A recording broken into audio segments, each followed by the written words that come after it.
David Bowie was, let's say, a hugely inexperienced film actor. He was, however, an idol across the world, a multi-million star of the music world, and here he was playing this extraordinary role of an alien. And in many ways, he was perfect casting. I thought he was great. I thought he'd be perfect. He was, at that time, very, very handsome and young, and his skin was clear. He was thin, but not overly thin. He never seemed jittery. He always seemed very calm and grounded.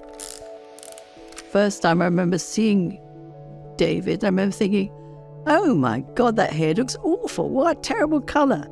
And then Nick said, well, that's perfect for an alien. And I remember thinking, oh, I suppose it is. David kept himself very much to himself.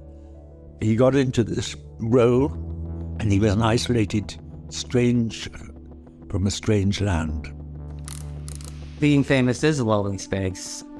If you don't have the support group, if you don't have the people around you who you trust, it's a very solitary world. And it's a world of you don't know who to trust. So sometimes people become very insular because they don't know if they can trust themselves with you. It is a very lonely existence. We would spend a lot of time together, doing makeup and hair every morning. As time went on, he got much more relaxed with the fact that he was making the movie and being the alien. And so, he was more relaxed. But at the beginning, David was very deep. It's really interesting what happens when a seasoned stage performer gets in front of a camera and does scenes for a real narrative film. Something happens that's very, very good if the people making the film can capture it, or else it's completely banal. A cult film is a funny expression. It's strange. It's meant to be positive, but in a way it's belittling. It's as though it never went out to the world marketplace. I think it will always have that kind of limit to the title, but it's a big movie forever. There's no question about that, because of David, and secondly, because of Nick. Duffy's commission really was just to pick up an overall cross-section of what was going on with the film.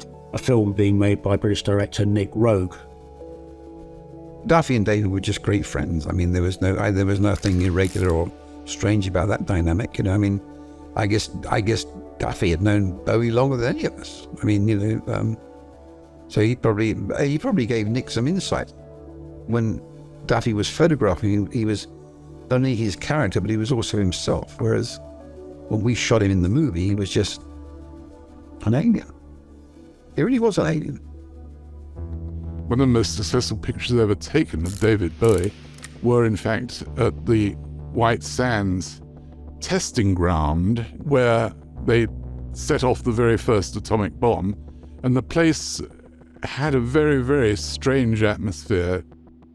I tried to help Duffy by coaxing David out and trying to get him to where Duffy wanted to shoot the pictures, and it took forever. We eventually got him out late afternoon, and by the time we got to White Sands and where Duffy wanted to shoot, it was beginning to get quite dark. He'd taken this long journey down to White Sands. It was a one-off. He had no assistant, no Polaroid. The sun was going down. The next day he was going back to the UK, so he didn't see anything on the film till he arrived back in the UK. To me, was another example of how Duffy always took huge risks. But with huge risks, you have the potential of creating great art, or great, in this instance, great photography.